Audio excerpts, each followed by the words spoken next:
Le thème de mon message ce matin, je l'ai intitulé « Faisons taire nos raisonnements pour répondre à l'appel du Seigneur, à porter notre croix. » Faisons taire nos raisonnements pour répondre à l'appel à porter notre croix de la part du Seigneur. Il est tellement long ce thème, je ne sais pas comment vous allez l'abréger pour ceux qui prennent les notes. Faisons taire nos raisonnements. Parce que quand nous parlons des raisonnements, il y a l'appel du Seigneur qui nous appelle à renoncer à nous-mêmes, à nous charger de notre croix. Mais il y a aussi de l'autre nos raisonnements à nous. Et ce sont les raisonnements parfois qui nous empêchent à répondre à l'appel du Seigneur. Et ce matin, j'ai intitulé ce thème « Faisons taire nos raisonnements ». Nous allons lire d'abord Romains 12, le 2e verset. Romains 12, 2, qui dit « Ne vous laissez pas modeler par le monde actuel, mais laissez-vous transformer par le renouvellement de votre pensée pour pouvoir discerner la volonté de Dieu, ce qui est bon, ce qui plaît, ce qui lui plaît et ce qui est parfait. » Nous pouvons directement aussi lire Ephésiens 4, 22 à 23. Ephésiens 4, 22 à 23. Ariel, est-ce que tu as déjà trouvé chez toi là-bas? Ta version me paraît un peu... Bon. Eu égard à votre vie passée, du vieil homme qui se corrompt par les convoitises trompeuses, à être renouvelé dans l'esprit de votre intelligence. Et dans ma version, il est dit, la version Semeur d'Émile, cela consiste à vous débarrasser de votre ancienne manière de vivre, celle de l'homme que vous étiez autrefois, et que les désirs trompeurs mènent à la ruine, à être renouvelé par le changement de ce qui oriente votre pensée. Amen. Parce que le problème se situe à notre pensée. Tout ce que nous avons comme action, nos actions viennent d'abord de nos pensées. C'est ce que nous pensons qui nous conduit à mener une ou une autre action. Avant de soulever une chaise, vous devez d'abord commencer par penser. Vous allez, vous pensez et puis vous menez une action. Donc le Seigneur nous demande à renouveler notre pensée. Ne vous laissez pas modeler par le monde actuel. Le monde, ce n'est pas vraiment les bâtiments que nous voyons, les routes, les boulevards. Non, c'est le système de pensée dont parle la parole de Dieu. C'est le système de pensée du monde. Le monde a son système de pensée. Et ce système de pensée influence beaucoup de personnes à travers le monde. Alors, avant les réseaux sociaux, il était peut-être difficile de connaître les pensées de tout le monde. Mais aujourd'hui, avec les réseaux sociaux, c'est très facile de connaître les pensées des hommes. Quand vous êtes dans les réseaux sociaux aujourd'hui, celui-ci publie, l'autre publie, celui-ci réfléchit par là, et vous avez au moins des milliers de pensées. Et si vous êtes toute la journée devant votre téléphone et vous êtes en face de tellement beaucoup de pensées qui viennent vers vous et qui peuvent même vous influencer. C'est pourquoi la parole de Dieu dit, ne nous laissons pas modeler par le monde, par le système de pensée du monde. Où vous allez sur Internet, vous lisez des pensées qui n'ont rien à voir avec la croix, qui n'ont rien à voir avec la parole. Vous trouvez quand même une petite intelligence dedans et puis vous tombez facilement dans le piège. Vous vous dites, ah, c'est bon, hein? Vous voyez sa pensée, la manière dont il a pensé. En fait, vous vous êtes laissé guider par une pensée qui vient d'une autre personne comme vous. Vous avez aussi une pensée. Cette personne a aussi une autre. Mais parce que vous avez lu 10, 20 pensées, vous êtes seul, vous vous êtes laissé influencer par 20 pensées. Et vous tombez dans le piège de pensée. Pourquoi le Seigneur nous dit de ne pas nous laisser modeler par le monde, mais de nous laisser transformer par le renouvellement de notre intelligence. C'est lorsque notre intelligence est renouvelée que nous pouvons facilement répondre à l'appel du Seigneur, de nous charger de notre croix, de renoncer à nous-mêmes et de les suivre. Et c'est pour cela que nous sommes là ce matin. Alors, le Seigneur nous a fait un appel de renoncer à nous-mêmes et de nous charger de notre croix pour le suivre. Et parfois, lorsque cet appel vient vers nous, nous acceptons de nous charger de notre croix, de renoncer à nous-mêmes. Vous savez que nous tous qui sommes ici, nous sommes des héros, quelque part. Nous sommes des héros parce que, en dépit du fait que c'est dur de la porter, mais nous venons. En dépit du fait que c'est dur de la porter, mais nous sommes toujours là. En dépit du fait que nous sommes confrontés par ce qui nous est prêché, par les encouragements de nos pasteurs, nos anciens, mais nous sommes toujours là, nous venons. Et quelque part, nous pouvons dire que nous sommes des héros. Mais nous acceptons de l'apprendre. Mais parfois, nous avons aussi des pensées humaines qui nous viennent lorsqu'il faut aller à un niveau supérieur, de prendre notre croix, nos pensées humaines arrivent et elles nous arrêtent au niveau où nous sommes. C'est pour cela, le thème de mon message est que nous puissions faire taire nos pensées. Et si nous faisons taire nos pensées, nous allons répondre à l'appel du Seigneur. Jean 3, 14 à 15.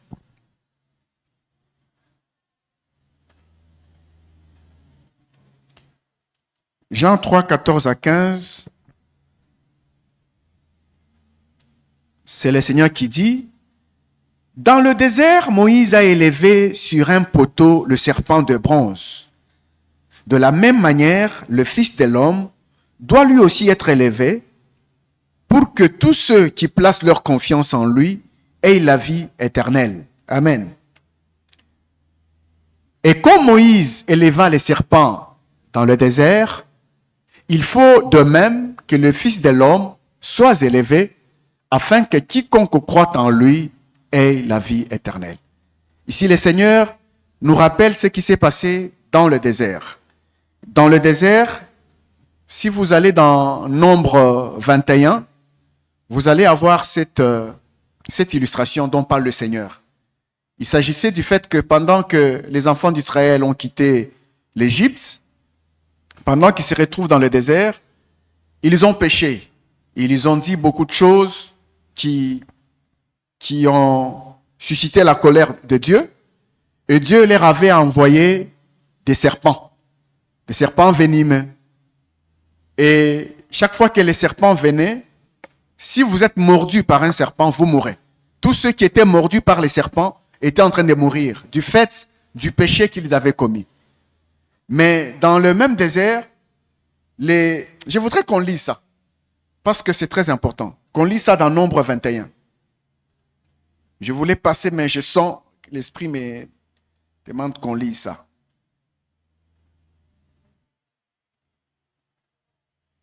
Nombre 21, versets 8 à 9. Le verset 8 à 9 qui nous intéresse.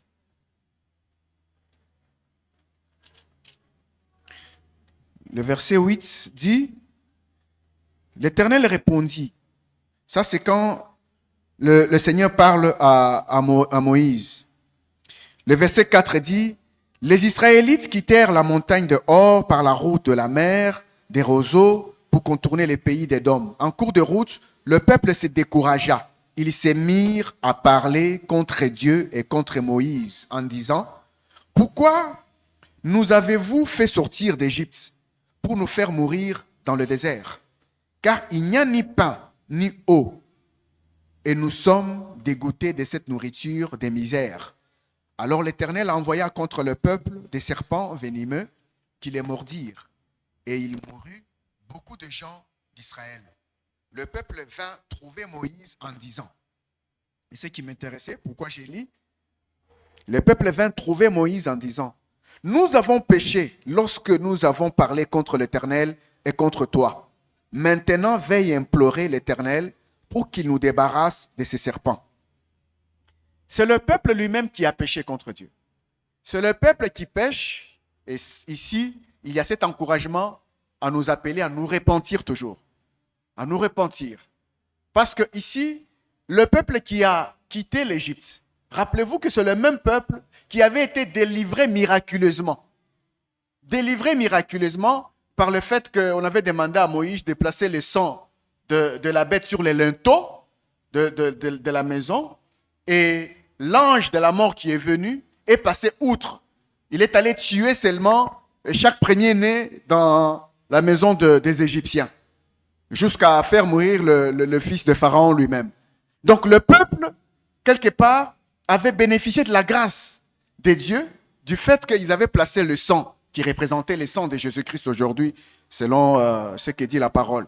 Mais le même peuple qui quitte Égypte, qui part dans le désert et qui commence à pécher, qui commence à dire des choses contre le Seigneur, contre Moïse. Mais quand Dieu envoie les serpents, Moïse représente les serviteurs de Dieu. Comme nous en avons un parmi nous, serviteur de Dieu qui a un ministère. Moïse représente les serviteurs de Dieu. Le peuple commence à parler contre Dieu lui-même et contre son serviteur. Et Dieu envoie des serpents venimeux qui mordent les enfants d'Israël et qui commencent à mourir. Quand ils voient qu'ils ont commencé à mourir, il y a eu quand même une repentance dans leur cœur. Parce qu'ils sont venus voir Moïse, nous avons parlé contre Dieu, nous avons parlé contre toi. En tout cas, nous ne pouvons pas supporter cette vie. Et c'est cette repentance qui a fait que Moïse parle au Seigneur et le Seigneur lui a parlé d'élever les serpents d'airain. Au verset 8, l'Éternel lui répondit, « Fais-toi un serpent en métal et fixe-le en haut d'une perche. C'est lui qui aura été mordu. Et qui fixera son regard sur ce serpent aura la vie sauve. » Moïse façonna un serpent de bronze et le fixa du haut d'une perche. Dès lors, si quelqu'un était mordu par un serpent et qu'il levait les yeux vers le serpent de bronze, il avait la vie sauve. Regardez maintenant là où nos pensées doivent vraiment se taire. C'est le peuple qui pêche. Dieu envoie des serpents. Ils sont mordus et ils meurent. Dieu trouve la solution. La solution de Dieu n'a rien à voir avec l'intelligence humaine. La solution que Dieu leur envoie n'a rien à voir avec l'intelligence humaine. Dieu demande à Moïse d'élever les serpents de bronze. Regardez un serpent en métal qui est là. Où est la relation entre le serpent de métal et le venin du serpent qui est entré dans le corps? Où est cette relation-là? Lorsque nous tombons malades, nous allons vers des hôpitaux. Un médecin, on nous injecte un produit pour combattre peut-être les virus ou le microbe qui se trouve en nous. Nous croyons tellement à la relation entre l'antibiotique et le microbe. Nous voyons quelque chose de concret. Il y a eu un produit qu'on nous a injecté et nous sommes guéris, nous sortons de l'hôpital. Mais regardez maintenant, le serpent de bronze, il est là. L'homme doit seulement regarder le serpent de bronze pour être guéri. C'est l'homme qui cherche la guérison. C'est l'homme qui est allé chercher la solution auprès de Moïse et auprès de Dieu. Non, nous ne pouvons plus continuer à mourir. Dieu élève les serpents d'airain. Il dit, si vous êtes mordu par un serpent, regardez le serpent, vous aurez la vie sauve. Il suffisait seulement que la pensée humaine intervienne pour ne plus regarder le serpent de bronze. Parce que si vous commencez à réfléchir en tant qu'homme, vous vous dites, bon, moi le serpent m'a mordu. Mais quand je regarde le serpent là, est-ce que c'est une antibiotique? C'est un antibiotique? C'est une ou un? Est-ce que c'est un antibiotique? Est-ce que c'est un produit qu'on m'a injecté? Même à l'époque où les gens guérissaient avec les produits traditionnels. Hein, ce ne sont pas les feuilles que tu as mangées pour chasser le poison du serpent de ton corps. Tu pars juste regarder les serpents d'airain. Tu réponds à une solution de Dieu. Et cette solution est purement spirituelle. Ça n'a rien d'intelligence humaine. Tu réponds juste à un appel qui a été lancé par Dieu, ton Créateur, qui te dit, ok, tu as été mordu par un serpent, je te donne une solution, regarde le serpent d'airain qui est élevé là. Tu n'as que juste à regarder le serpent pour avoir la vie sauve. Juste à regarder le serpent. Pas à réfléchir en tant qu'homme. Pas à venir développer une doctrine humaine. Non, où est la relation entre le serpent de métal et le serpent qui m'a mordu, moi, il y a le poison qui est entré. Non, non, mon cher, moi, ces histoires, je ne vais pas accepter. Tu réfléchis comme ça, tu n'as pas la vie sauve. Tu réfléchis en tant qu'homme, tu n'as pas la vie avec toi. Mais tu acceptes, c'est un domaine de la foi. Tu acceptes de regarder les serpents d'airain, tu as la vie sauve. Et c'est pour cela quand Jésus arrive sur la terre, il dit, comme Moïse éleva les serpents dans le désert. Il rappelle ce que l'homme ne pouvait pas comprendre. Comme Moïse éleva les serpents dans le désert, il faudra également que les fils de l'homme soient élevés, afin que quiconque croit en lui ne périsse pas, mais qu'il ait la vie éternelle. Et Jésus, en venant, il a été élevé. Il a été crucifié à la croix. Il est crucifié à la croix. Et il nous demande de regarder vers lui. Il nous demande de regarder vers lui, pas de réfléchir en tant qu'homme. De commencer à réfléchir, mais où est la relation entre Jésus qui est mort à la croix là-bas, et puis il me demande de prendre ma croix, de renoncer à moi-même. Ah.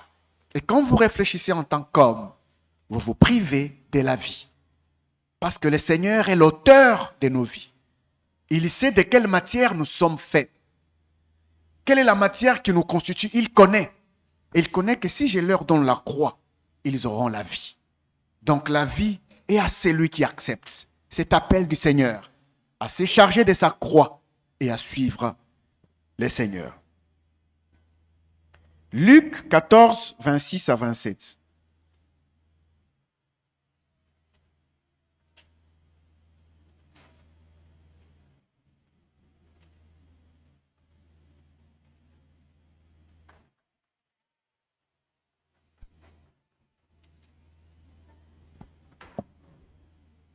Luc 14, 26 à 27 qui dit, « Si quelqu'un vient à moi et n'est pas prêt à renoncer à son père, sa mère, sa femme, ses enfants, ses frères, ses sœurs, et même à son propre moi, il ne peut être mon disciple.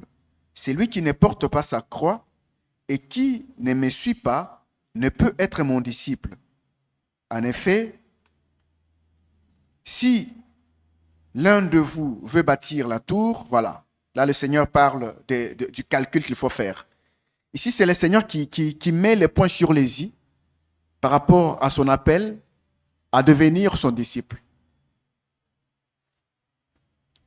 Il y a eu des prophètes qui sont venus dans le monde, des prophètes qui l'ont précédé. Et le Seigneur, lorsqu'il vient, il lance cet appel à se charger de sa croix. Au fait, dans la croix, j'aime ce que Stéphane Kachengo dit. Il dit en anglais, hein, pas en français. Il dit package. Et quand il le dit, c'est comme s'il essaie un peu d'écrire. Il dit package. En fait, dans la croix, en français, on dit quoi? Hein? C'est l'ensemble. Hein? Donc, il y a tout dedans. Il y a tout dedans. Vous cherchez la guérison, il y a dans la croix. Vous cherchez la bénédiction, il y en a dans la croix. Vous cherchez ceci, il y en a dans la croix. En fait, tout ce que les hommes ont besoin sur la terre, la vie, la guérison, la force, la joie, la paix, ça se trouve dans la croix, en fait. Et le Seigneur, lorsqu'il arrive, il fait juste un seul appel. Un seul appel qui englobe tout dedans. Qui englobe tout dedans. Parce qu'il ne veut pas aller tellement loin en expliquant beaucoup de choses, beaucoup de doctrines. Il vient avec un seul appel qui contient tout, la vie de l'homme sur terre. Vous réussissez à renoncer à vous-même. Vous réussissez à vous charger de votre croix. Vous avez la paix. Vous avez la victoire. Que ce soit la victoire sur les démons, la victoire sur le péché. Car celui qui a souffert dans sa chair en a fini avec le péché. vous avez la victoire, vous avez ainsi de suite. Et le Seigneur nous donne, nous ouvre cette carrière à renoncer à nous-mêmes pour nous charger de notre croix. Mais notre problème maintenant se situe au niveau de nos pensées. Nos pensées, nous tombons dans le piège des pensées au niveau de deux domaines. Le premier domaine, c'est en rapport avec nos sentiments en nous-mêmes, nos émotions en nous-mêmes, nos pensées en nous-mêmes. Et le deuxième domaine est au niveau des instruments de Dieu.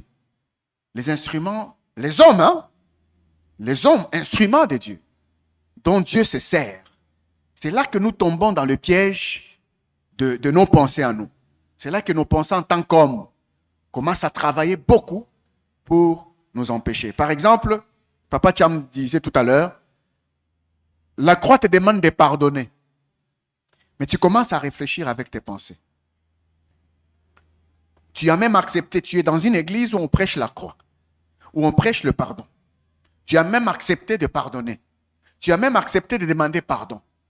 Maintenant, c'est seulement quand elle te demande à toi de le faire que tes pensées en tant qu'homme commencent à travailler. Tu commences à réfléchir maintenant en tant qu'homme. Bon, moi je vais lui pardonner, ou bien je vais lui demander pardon. Ah, il va me prendre pour un nul là. Ça, ce sont tes pensées qui t'amènent toutes ces idées-là. Ah, moi, je vais lui demander pardon. Non. Non, que ça reste comme ça. C'est là que beaucoup de gens échouent. Parce que les pensées interviennent, ils donnent des idées qui vous empêchent de demander pardon ou de pardonner, et vous refusez de porter votre croix. Lisons un peu Matthieu 5, 21 à 22, pour qu'on comprenne comment nos pensées ne nous aident pas, nos sentiments.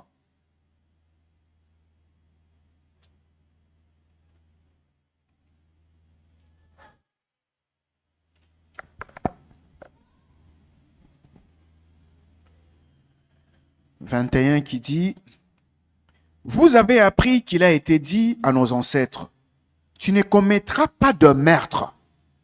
Si quelqu'un a commis un meurtre, il en répondra devant les tribunaux. Eh bien, moi je vous dis, celui qui se met en colère contre son frère sera traduit en justice. Celui qui lui dit imbécile passera devant le tribunal. Et celui qui le traite de fou est bon pour le feu de l'enfer. » Amen. Vous avez appris qu'il a été dit, tu ne commettras pas de meurtre, tu ne tueras pas. C'est le 6e commandement de Moïse, dans les 10 commandements. C'est le 6e commandement. Tu ne tueras point. Vous avez appris dernièrement dans les réseaux sociaux qu'il y a quelqu'un qui a tué son ami. Vous avez vu les images qui ont circulé dans les réseaux sociaux. Mais regarde ce que le Seigneur dit. Mais moi, je vous dis, celui qui se met en colère contre quelqu'un, il faut qu'on l'amène au tribunal. Le Seigneur va traiter à la source du meurtre. Il va à la source du meurtre. Lorsque le 6e commandement de Moïse nous dit non, tu ne tueras point, le Seigneur dit, mais moi je vous dis, celui qui se mettra en colère. La colère est là, en moi. Elle est là en moi. Mais le Seigneur dit, c'est lui qui se mettra en colère. Il va directement à la source. Parce que c'est lui qui a tué, commence d'abord par se mettre en colère. Il commence d'abord par se mettre en colère, il va maintenant tuer. Maintenant, le Seigneur veut que quelqu'un refuse de se mettre en colère. Pour qu'il ne soit pas poussé à poser un mauvais acte. Ça peut être tué. Ça peut prendre une mauvaise décision. Je me rappelle, chaque fois que je me mets en colère, quand je décide quelque chose, je le regrette en étant normal. Quand je redeviens moi, après ma décision prise sous l'effet de la colère, je commence à réaliser que non, il n'aurait pas fallu que je décide comme ça. C'est pourquoi on conseille même de ne pas décider sous l'effet de la colère. Parce que tu vas vraiment te tromper. Tu vas croire que c'est bon ta décision. Ta colère va tellement te convaincre. Tu seras tellement sûr de toi-même que tu as bien décidé. Mais c'est seulement quand tu vas redevenir toi, tu vas évaluer les résultats de ta décision, que tu vas constater que tu avais pris une mauvaise décision. Et le Seigneur vient, il va traiter là. C'est lui qui se met en colère et doit être amené au tribunal. Parce que la colère va nous pousser à prendre des mauvaises décisions, à décider, à faire des choses qui ne sont pas bonnes. Et ce sont des choses, des sentiments qui se trouvent en nous. Quand nous lisons Matthieu 25, mais Matthieu 15 plutôt, quand nous lisons Matthieu 15, 18 à 19,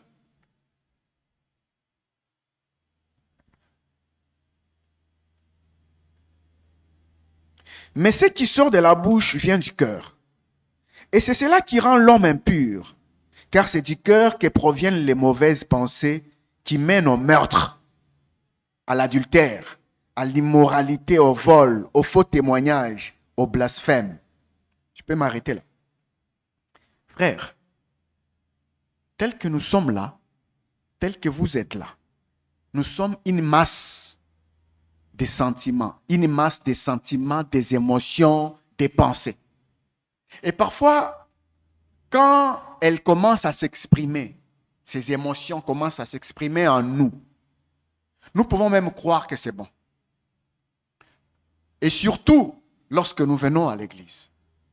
Et surtout, lorsque nous comprenons le message de la croix. Tel que je suis là, même si intellectuellement je peux comprendre le message de la croix, je peux l'accepter. Mais je demeure une masse qui a des sentiments, des pensées, des émotions. Et il dit, c'est du fond du cœur que proviennent ces choses. C'est pourquoi je dis que nous échouons dans nos pensées à répondre à l'appel du Seigneur par rapport à nos sentiments, par rapport à nos pensées, par rapport à nos émotions. Parce que là, ça nous inspire des pensées humaines. Il y a une inspiration qui vient automatiquement. C'est une inspiration automatique. Vous êtes là, vous commencez à réfléchir. Vous vous dites, non. Je dois vraiment m'humilier pour vraiment dire ça, pour vraiment faire ça. Je dois vraiment m'humilier. Non. Vous refusez. Les pensées humaines vous ont empêché de porter votre croix. Et quand les pensées humaines vous empêchent de porter votre croix, eh bien, la conséquence est directe. On n'a pas répondu à l'appel du Seigneur. Mais regardez ce que le Seigneur fait. Il nous appelle à porter notre croix tous les jours. Tous les jours. C'est-à-dire que la croix que je porte aujourd'hui, là, elle ne me garantit pas la vie de demain. Si aujourd'hui j'ai porté la croix d'aujourd'hui, j'ai vaincu un sentiment négatif en moi, j'ai vaincu une émotion négative en moi, j'ai vaincu peut-être une mauvaise pensée en moi, la croix que j'ai portée aujourd'hui ne me garantit pas ma vie de demain. C'est aujourd'hui que j'ai vaincu. La pensée négative que j'ai vaincue en moi aujourd'hui, elle ne m'a pas quitté. Elle reste enfouie. Et d'ailleurs, demain, elle risque de revenir. Bon, hier, tu m'avais vaincu. Aujourd'hui, je reviens. C'est pourquoi le Seigneur nous dit de prendre notre croix tous les jours. Aujourd'hui, tu prends ta croix. Demain, tu prends ta croix. Le lendemain, tu prends ta croix. C'est là que, frère, c'est là notre défi. C'est là notre défi. Et ce qui est bon avec le Seigneur, c'est qu'il voit effectivement l'attitude de notre cœur. Il voit effectivement l'attitude de notre cœur. Quand je parle comme ça ne veut pas dire que il faut vraiment une perfection, une perfection parfaite, si vous voulez cette tautologie-là. Une perfection parfaite, où tu as déjà pris ta croix, c'est automatique, tu appuies sur le bouton, pardonne, tu as pardonné. Demande pardon, tu as déjà demandé pardon.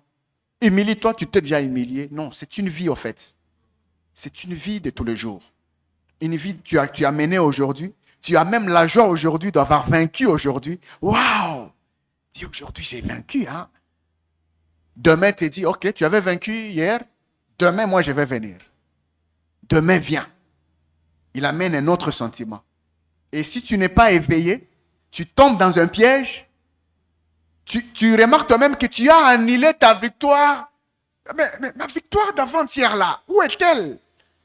C'est là qu'effectivement se trouve notre défi. Et le Seigneur dit, si nous marchons selon l'esprit, nous n'accomplirons pas le désir de la chair. Acte 8, 20 à 21.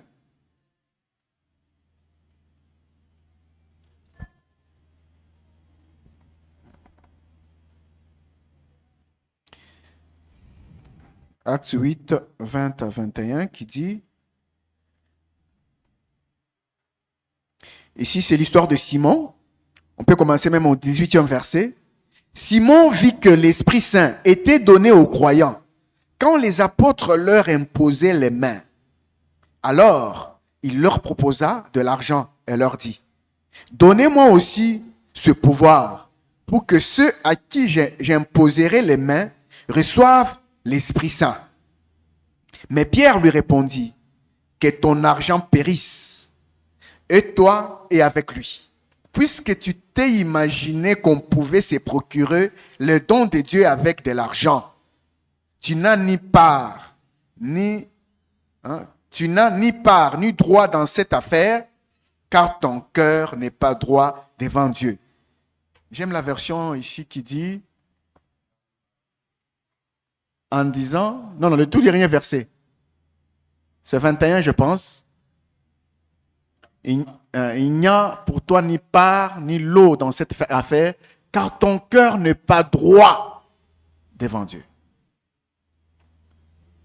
En fait, ici, le Saint-Esprit, ça n'a rien à voir avec l'argent. On ne peut pas acheter ça. On ne peut pas acheter ça. Remarquez un cœur d'une personne qui n'est pas droit devant Dieu, qui a tellement des animosités, des sentiments, des émotions, plein de dents. Mais qui s'imagine que s'il donne l'argent, on va lui infuser le Saint-Esprit. Pourtant, il y a un enseignement qu'on lui donne. Non, tu dois d'abord te repentir. Tu t'es repenti. Tu enlèves peut-être ce qui n'est pas de bon dans ton cœur. Tu auras l'Esprit du Seigneur. Il n'était pas prêt à cette vie. Lui voulait vivre selon la chair, Simon.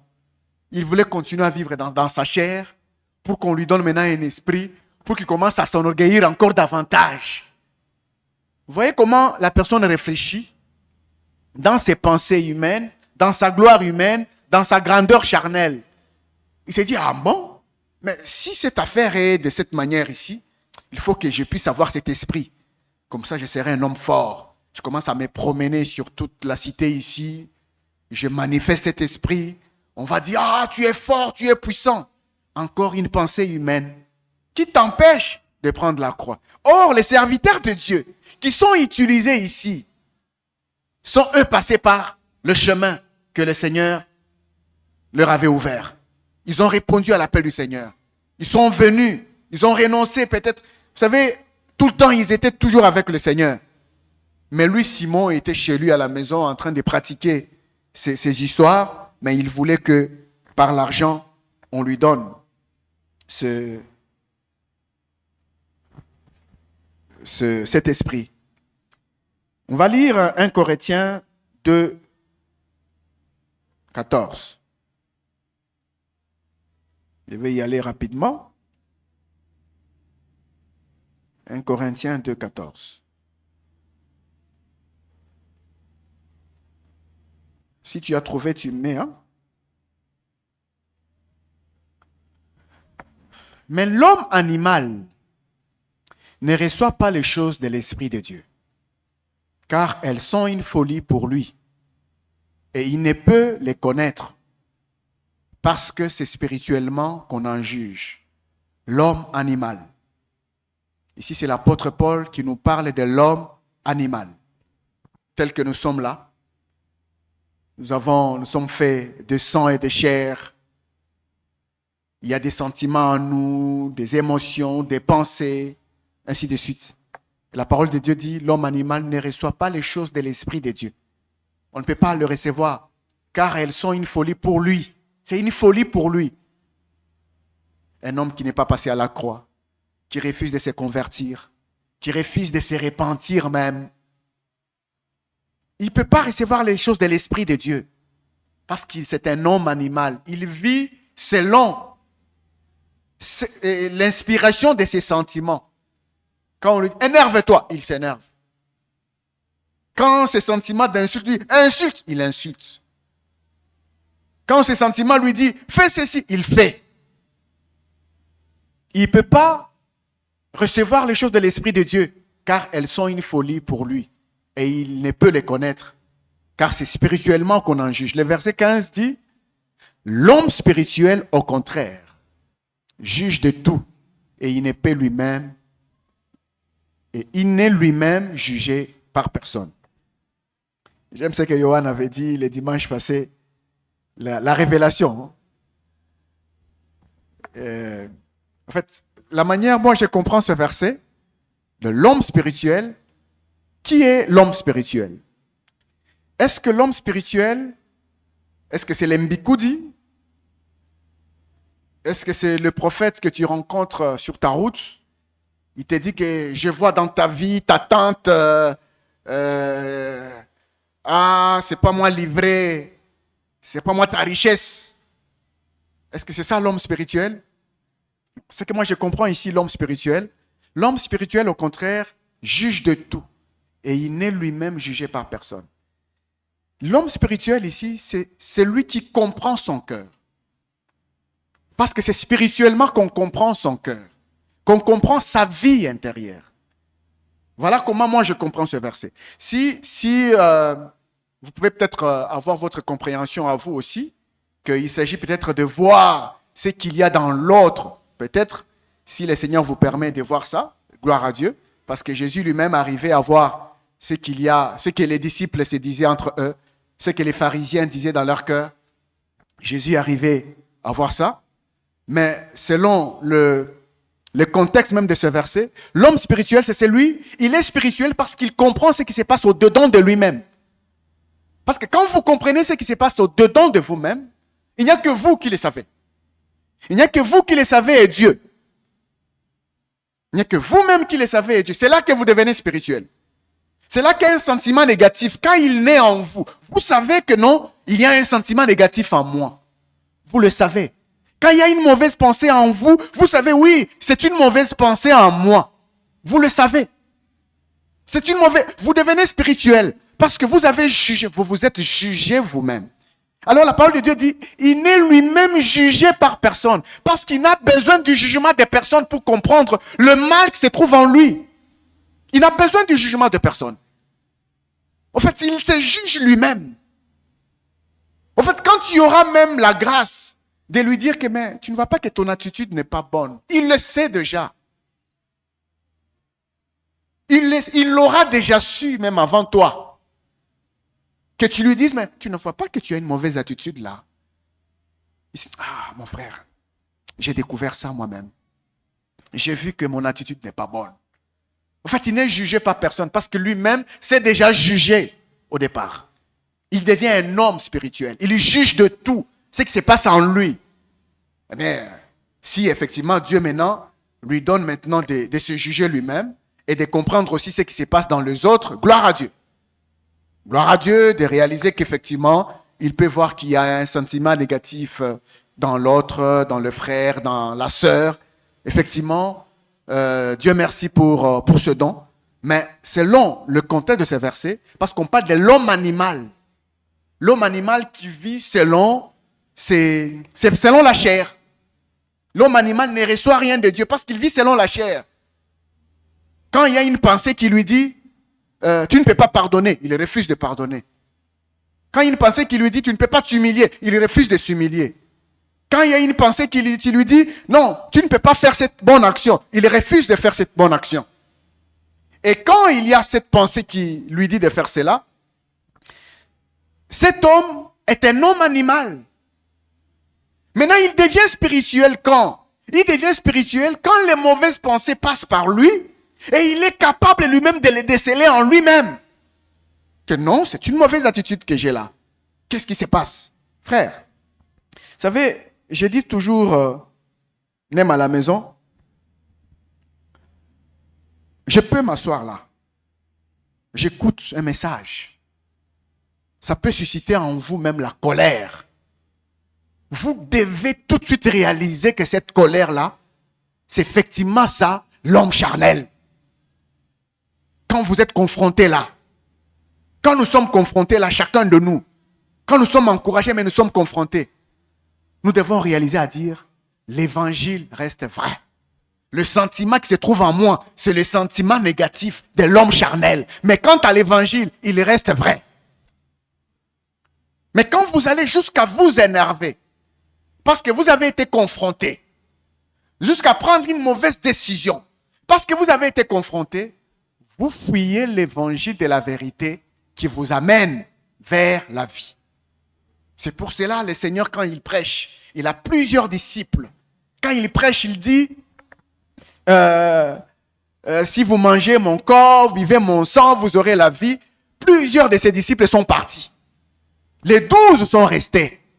Parce que ceux qui sont partis ont été confrontés. Ils ont été énervés dans leur pensée humaine. Ils sont partis. Mais pourtant, le Seigneur reste la vérité. Pourtant, le Seigneur reste la vie. Et le Seigneur a posé la question aux 12. Et vous, pourquoi vous ne partez pas? À qui d'autre irions-nous? Tu as les paroles de la vie éternelle. Même quand ça me confronte, je voudrais m'accrocher. Même quand ça m'énerve, quand ça vous énerve, frère, ce n'est que normal, parce que vous êtes fait de ces sentiments-là. Quand ça vous énerve, oui, vous êtes fait d'un sentiment qui a suscité en vous la colère, mais la parole qui vous a été annoncée reste vraie. L'évangile qui vous a été annoncé est vrai.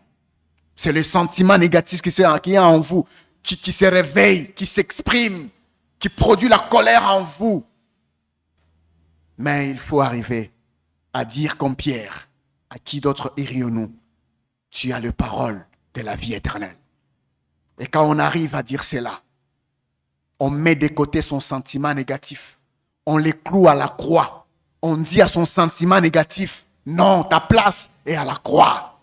Tu suscites en moi la colère. Tu as été crucifié avec Christ à la croix. La chair a été crucifiée avec Christ à la croix. Tu as suscité en moi un sentiment négatif contre un frère, contre une sœur. Mais ce sentiment-là, sa place est à la croix. Mais l'évangile qui m'est annoncé reste vrai. C'est pour cela, frère, vous verrez qu'on va venir ici. On loue le Seigneur avec joie, avec la paix que le Seigneur nous donne. Matthieu 11, 28 à 29.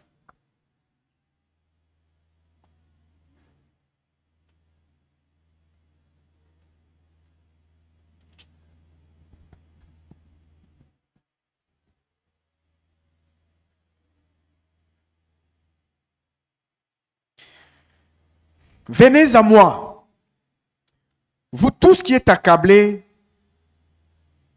sous le poids d'un lourd fardeau, et je vous donnerai du repos. Prenez mon joug sur vous et mettez-vous à mon école, car je suis doux et humble de cœur, et vous trouverez le repos pour vous-même. C'est la dernière phrase. Vous trouverez du repos pour vos âmes. Regardez l'appel du Seigneur. L'appel à porter la croix. L'appel à se mettre à son école, à prendre son joug. Il dit qu'il est doux et humble de cœur. Et il dit, vous aurez le repos pour vos âmes. Parfois, nos âmes n'ont pas de repos parce que nous refusons de répondre à l'appel du Seigneur, de nous charger de notre croix, de renoncer à nous-mêmes. C'est pourquoi nous manquons de paix. Il dit, vous aurez le repos pour vos âmes. Parfois, on s'inquiète de beaucoup de choses.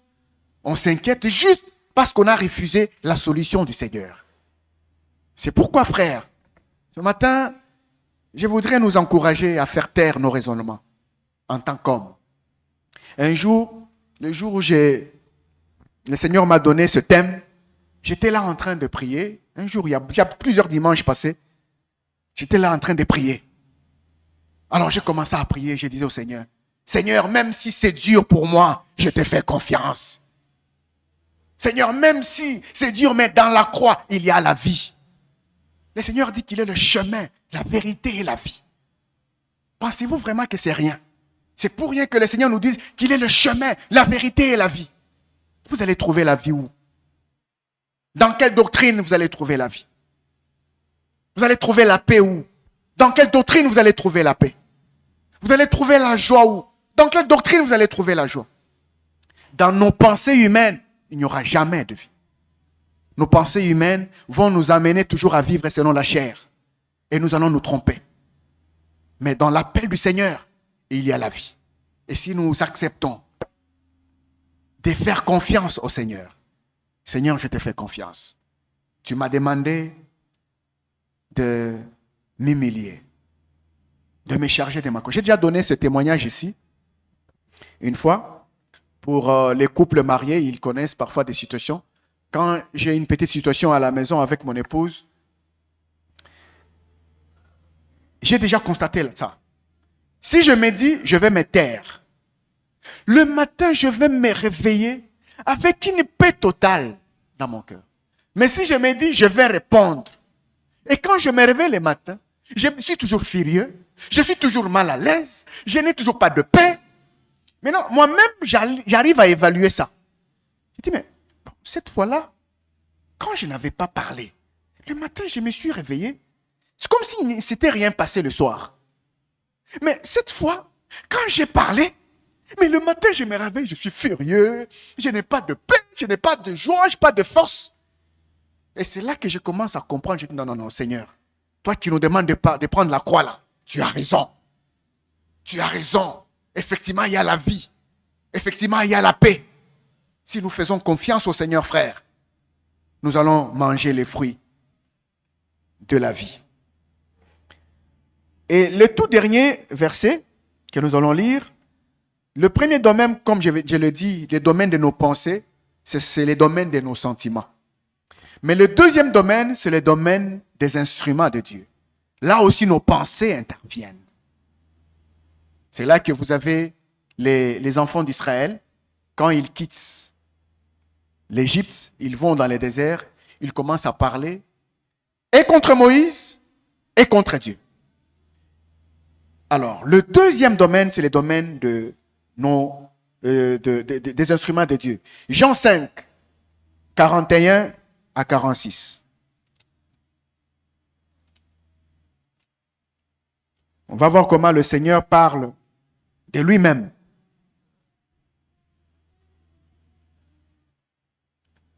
Jean 5, 41 à 46.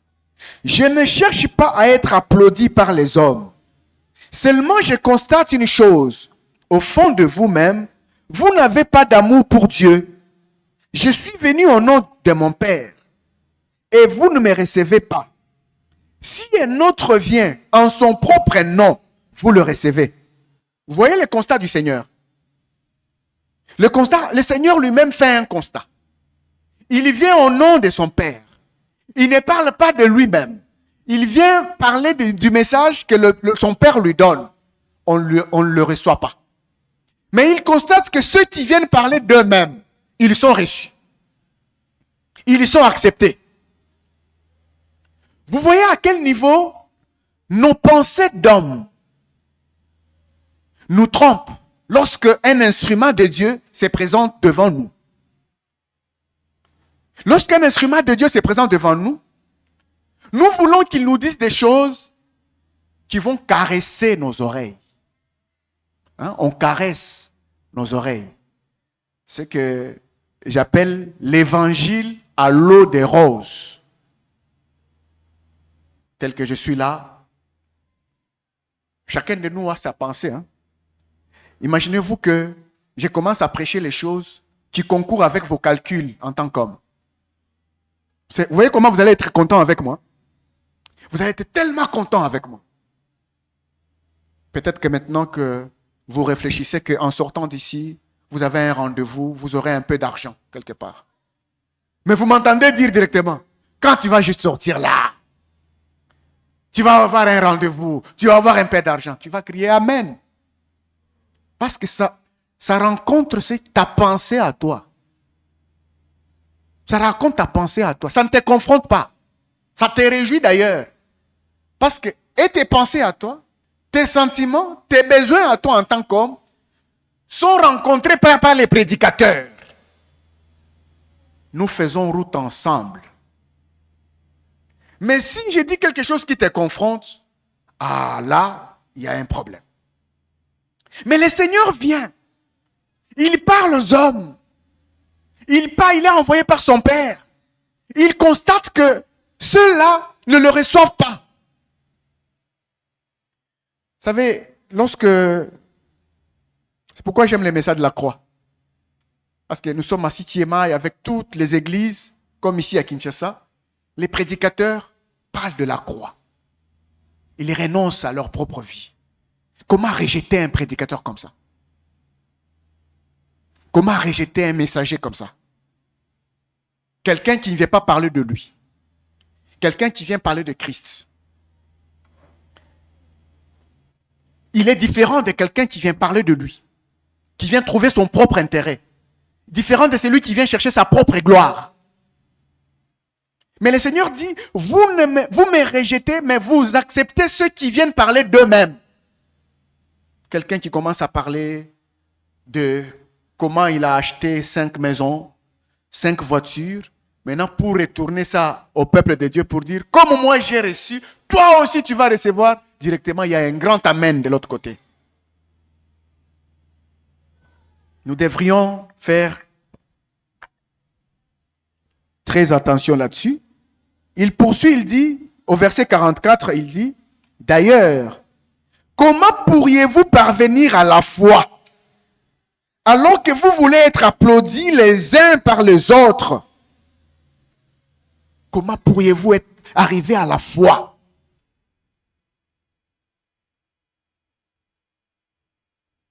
Ici, le Seigneur introduit une autre notion de la foi. Comment pourriez-vous arriver à la foi si vous souhaitez être applaudis les uns par les autres? Tel que je suis là, vous m'applaudissez, je suis content. Mais comment je vais arriver à la foi si je souhaite vraiment être applaudi? Vous aussi, vous venez, moi aussi, je vous applaudis. C'est comme si le Seigneur introduit une autre notion de la foi. C'est comme si la véritable foi vient effectivement de cette croix que nous portons. Cette croix où nous sommes un peu privés de tous les moyens humains qui donnent la force. Où nous ne comptons que sur le Seigneur seul. Et quand nous ne comptons que sur le Seigneur seul, il y a la foi qui naît dans nos cœurs et dans nos vies. Comment pourriez-vous arriver à la foi? Parce qu'il y a d'autres prédicateurs qui sont venus avant lui, qui ont été reçus par le peuple de Dieu. Le peuple de Dieu les a acceptés. Mais lui, quand il vient, il commence à parler de son père. On ne l'a pas accepté. Je vais profiter pour parler d'un frère. Je ne vais pas citer son nom. Il est parmi nous. Aujourd'hui, il n'est pas venu. Je parle de son témoignage. Un jour, il me dit, frère, vous savez, juste vos petites prières là de chez vous là, ça fait des choses, hein. Moi, j'ai reçu beaucoup de choses. Juste avec vos petites prières là de chez vous. Alors, il appelle ça des petites prières de chez vous. En fait, qu'est-ce qu'il voulait dire par là? La foi est venue dans son cœur. Il voit, il dit non, c'est l'instrument de Dieu. Priez pour moi. Et sa foi fait que quand on prie pour lui, il part dans sa vie, il trouve des résultats dans sa vie. Et il bénit le Seigneur.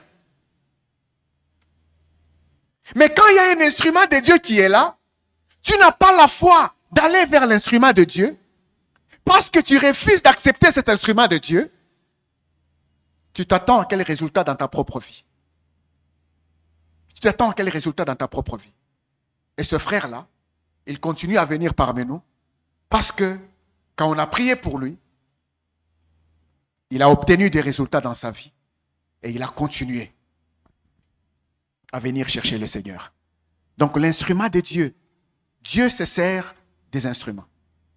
Ça peut être vous, ça peut être un autre frère, ça peut être une autre sœur, mais Dieu se sert toujours des instruments. Et c'est quand on casse la barrière de nos pensées humaines, quand on casse cette barrière de nos pensées humaines, qu'on peut accéder à cette bénédiction que le Seigneur nous donne. Je vais terminer le...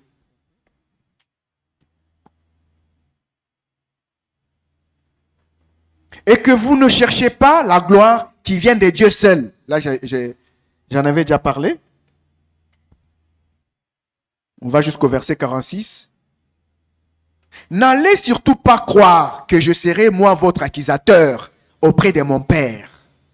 C'est Moïse qui vous accusera. Oui, c'est Moïse. Même en qui vous avez mis votre espérance. En effet, si vous l'aviez réellement cru, vous m'auriez aussi cru, car il a parlé de moi dans ses livres. Amen. Et le Seigneur parle de Moïse. Il a vu que les gens qui étaient à l'école de Moïse, qui ont accepté de Moïse comme prophète, alors que Moïse parlait de lui, mais ces gens-là ne voulaient pas l'accepter, ne voulaient pas le croire. Il dit non, ne croyez pas que je serai votre accusateur. C'est Moïse lui-même qui sera votre accusateur. Vous savez, ceci est très important, frère. Ceci est très important. Tout celui qui parle du Seigneur, tout celui qui renonce à lui-même, tout celui qui renonce à sa propre gloire, mais qui annonce la croix de Christ, l'évangile de la croix, Jésus-Christ crucifié, établi dans les ministères, il est de Dieu.